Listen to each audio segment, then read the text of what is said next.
She saw him through the steam and the settling snow, and she understood at once. The way you sometimes understand a thing before your mind has caught up to it, that the man standing still in that emptying station had been standing still for much longer than tonight. I want to tell you this story carefully, dear friends, because it is the kind of story that deserves care.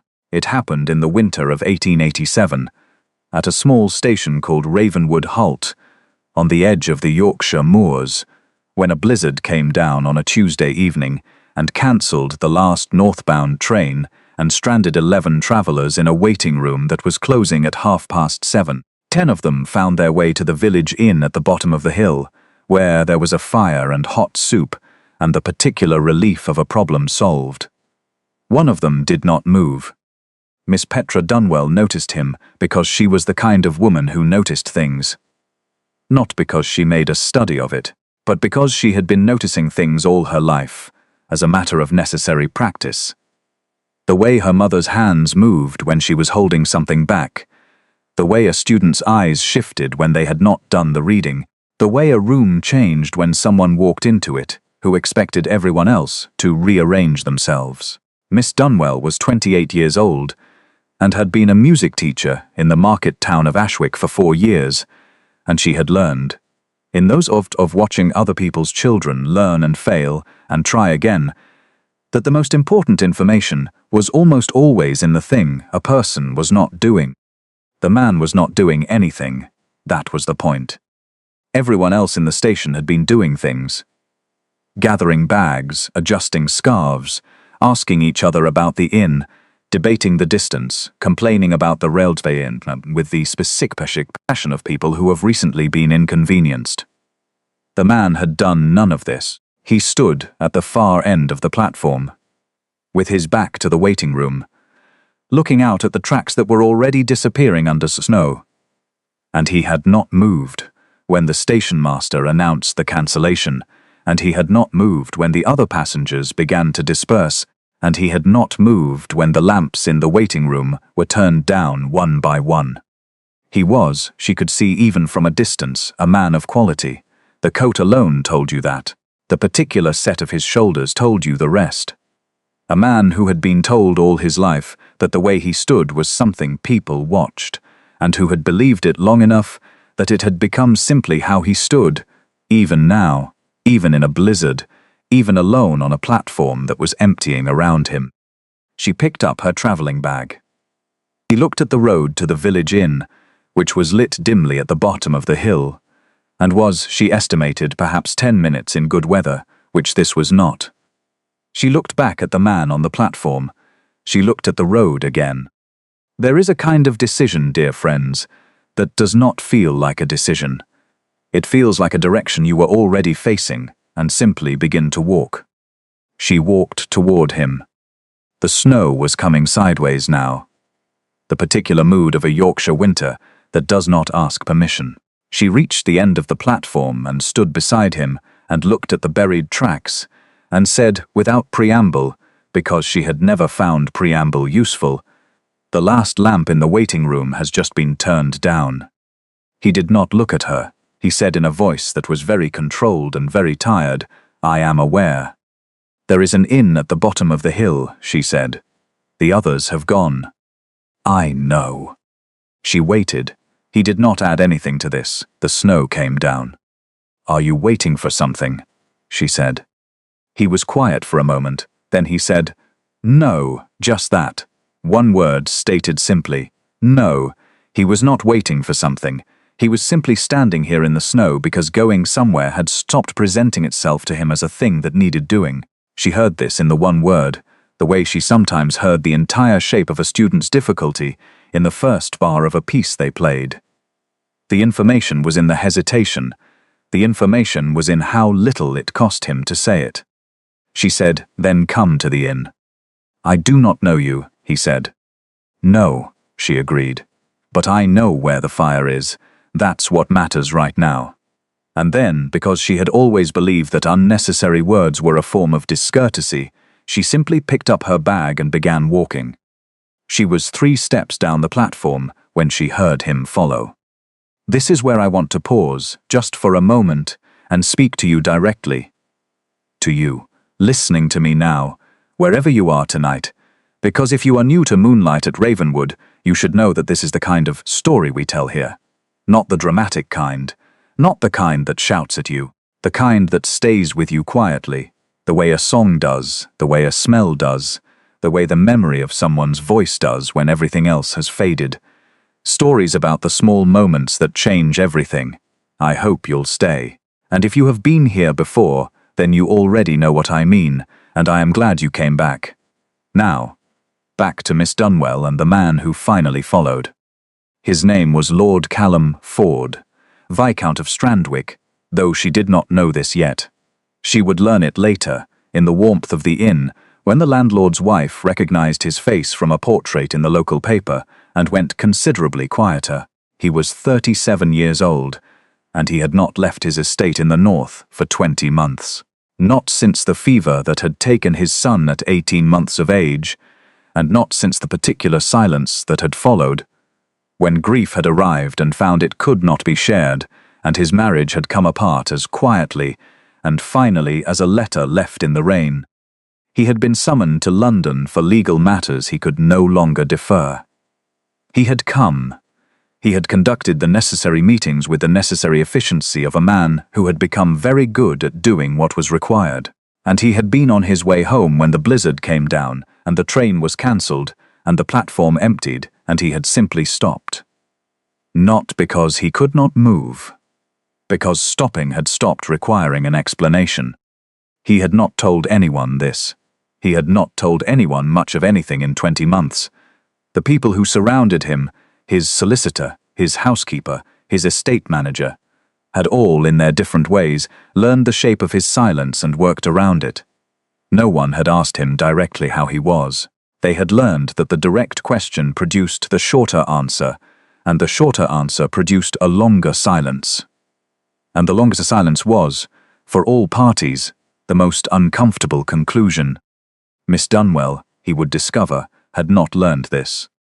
The path to the village was steep and slick, the snow falling hard enough, now that the lights of the inn were visible only as a yellow smudge at the bottom of the hill. She walked with the specific confidence of someone who had grown up in weather like this and trusted her feet. He followed, slightly behind. His boots were, he realized belatedly, better suited to London pavements than Yorkshire moorland in a blizzard, and he concentrated on the placement of each step with more effort than he wanted to. "Careful here," she said without looking back, as they reached a stretch of path where ice had collected beneath a thin layer of snow. He slowed, and just ahead, the ground drops about 6 inches. Someone's put in drainage. He came down, found the edge.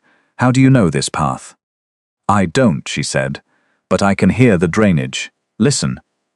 She paused. He listened. He could, in fact, hear the faint sound of water moving beneath the snow to his left, a detail he would not have noticed. Running water means a culvert or a ditch. Either way, something was dug, and something was dug means edges. It pays to listen. He walked in silence for a moment. Then he said, "That is a practical way of moving through a world you cannot see clearly." "It's the only world there is tonight," she said. Which was, he thought, precisely the point. They reached the bottom without incident. At the door of the inn, she turned and looked at him properly for the first time, in the lamplight that fell from the window across the snow between them.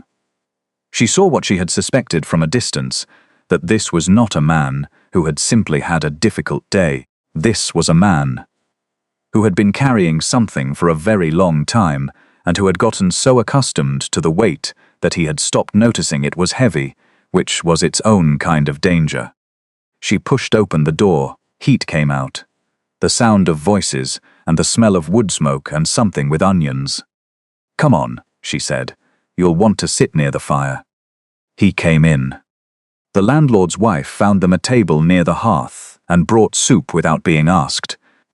The way country landladies do when they have made up their minds about what you need, and she was correct in her assessment, as they almost always are. Lord Strandwick held the bowl between his hands for a long moment before he drank, absorbing the warmth as though he had forgotten he was cold.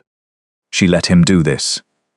She did not fill the silence. She had learned from 4 years of teaching children who were frightened of making mistakes that the most useful thing you could sometimes offer another person was the space to remember what they needed without being told. When he set the bowl down, he said, "You did not ask my name." "No," she said. "I don't require it to offer you out of the cold." She paused. "Though if you'd like to tell me, I'll remember it." He told her. She received the title without adjustment, which he noticed, because most people made an adjustment, a slight stiffening, or a slight relaxing, or the specific social recalculation that told you they were now deciding how to behave with you rather than simply behaving. She did neither. "Miss Dunwell," he said, "why did you come back for me? The others did not." She considered the honest form of this. Then she said, "The others did not look at you, I did." He said nothing. She said, "Is there anyone waiting for you at home?" The question arrived simply, the way her questions tended to, without preparation or softening. He looked at her. It was, he thought, the most direct thing anyone had asked him in 20 months. Not the managed version, "Will your household be expecting you?" or "Have you family in the north?" But the actual question, the one beneath those questions asked plainly by someone who apparently saw no reason to dress it differently. He said, "My housekeeper." "Is that all?" A beat, yes. She said, "I'm sorry," not with performance, not with the careful, practiced compassion of someone who has rehearsed condolence. Just directly. 2 words said as if she meant them, because she did. He sat with that for a moment. He had been condoled many times since the fever, and since the silence, and since the house became the particular kind of too large that a house becomes when it is built for a family and holds one man and his staff. He had received letters and calls, and the careful, distant expressions of people who did not know what to do with his grief, because grief in a man of his standing was socially an inconvenience. He had not been condoled, simply, without theatre, by someone who offered nothing else with it. No advice, no silver lining, no next sentence, just the acknowledgement. It was remarkably difficult to receive. He said after a while, "My son died 20 months ago. He was 1.5 years old." She said, "What was his name?" No one had asked him this, not once in 20 months. They had offered sympathy for your loss and the tragedy and such a terrible thing, and not one person, not the solicitor, not the physician, not the vicar, not the well-meaning neighbors who had left food on his doorstep for a week and then stopped, had asked him the boy's name, as if the name were a detail that did not matter to those who had not known him. As if a child of 18 months had not yet accumulated enough life to require a name in grief. He said, "Toby," and the sound of it in the air of this small inn on this winter night, spoken aloud for the first time in 20 months, was something he was not prepared for. He was quiet for a moment. She did not rush him. He said Tobias formally, Tobias James Ford, but Toby. She said, "Toby is a good name." He said, "Yes." He looked at the fire. He liked the word, his own name. He would say it sometimes when he found something, Toby, as if to say, "I found this and I am Toby, and these 2 facts are connected and wonderful." He stopped. He had not told this to anyone. It was not a thing he had thought he could tell. It was the kind of thing you told someone in a normal life. A life where you told people things. A life where the people in it knew the shape of what you had lost and did not require a census of the details. He had been living a life with no one to tell for so long that the things had accumulated behind the silence, and he had stopped noticing the pressure of them. She said, "He sounds like he was someone worth knowing." He said, "He was." They sat in that together for a while. Outside, the snow kept coming, the fire cracked. The other travelers at adjacent tables talked among themselves, and the particular quality of sound in a warm room during a bad storm, that enclosed, almost grateful hush, moved around them and left them where they were, in the small quiet at the center of it. He said at last, "You teach music." "Yes." "Do you enjoy it?" She said, "Very much. There is something about watching a person learn to hear what was always there. The shape of a phrase they have played 100 times, and then one day they find the inside of it. She paused. I imagine you understand that, what it is to suddenly hear something that was always present. He thought about the path down the hill. The sound of water beneath the snow, the edge of the culvert, findable in the dark, if you only stopped to listen. I am beginning to, he said. She looked at him in the firelight, and she saw what she had come to see, which was not quite what she had expected when she walked back across that platform. She had expected something harder, something that would take more than one evening to reach, if it could be reached at all. What she saw instead was a man sitting in a warm room, having said the name of his son aloud, and still being there, still present, still capable of noticing the sound of water under snow, of receiving a plain answer to a plain question and finding it sufficient. She said, Lord Strandwick. Yes. The boy found something every day, you said. Called his own name when he did. That seems like a reasonable practice to try to keep. He looked at her. She met the look without difficulty, the way she met most things, directly, without performance. He said, that is not a complicated instruction. No, she said, most useful ones aren't. The fire settled. The snow pressed against the window glass with a soft, continuous sound, patient as a long thought. He looked at it for a moment, and then he looked back at her, and something in his face changed by a degree that was small, and, if you did not know what you were looking at, entirely invisible. She knew what she was looking at. She had been watching the inside of things all her life. Miss Dunwell, he said, I owe you a debt. She said, you don't, the fire was there, I only knew where it was. He said, still. She said, still then, keep your eyes open on the way home. He almost smiled. She thought later that it was the nearest thing to a smile she had seen on a face that had clearly forgotten what to do with one, and that it was, for that very reason, more worth having than most. Now I want to tell you something, dear friends, before I leave you tonight. There will be people who tell you that one conversation changes nothing. That grief is long and silence is sticky, and one evening in an inn during a blizzard does not rewrite 20 months of a life lived in careful, managed diminishment, and they are not entirely wrong. Lord Strandwick returned north the following morning, as the station master had promised, through a landscape gone completely white and quiet.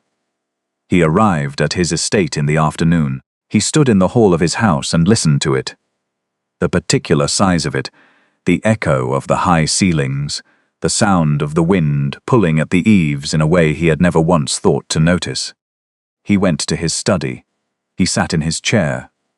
He looked at the correspondence on the desk, the letters he had been answering mechanically for 20 months, and he picked up the pen. He wrote at the top of a fresh page 2 words, just that. Toby, yes. He did not know yet what would come after them. But he was the kind of man who had always found that beginning was the hardest part, and that once you had begun, the direction of the next step became, not simple, but findable. He had the word. He had the name. He had the sound of water under snow, if you only stopped to listen, and the knowledge that there was a woman in a market town in Ashwick who asked the actual question instead of the managed one, and who had walked back across a snowy platform for a stranger because she noticed that he was still, and knew the difference between dignity and a man who had simply forgotten to move. He thought, that is not nothing. And perhaps, dear friends, that is the whole of what I am trying to tell you tonight. Not that one winter evening erases 20 months, not that a stranger at an inn is a solution to grief, but that the world still produces people who turn back, who notice the stillness, who say without fanfare, without asking anything in return, come on, then, the fire's this way, and mean it with everything they have. That is not nothing. That is, in fact, nearly everything. Thank you for sitting with me tonight by this fire. If this is your first time at moonlight at Ravenwood, I hope you'll come back. We are here every week, in the soft dark of the evening, with another story that stays. Subscribe if you like what you find here, and bring someone with you. There is always room. Until next time, dear friends, the light is still on.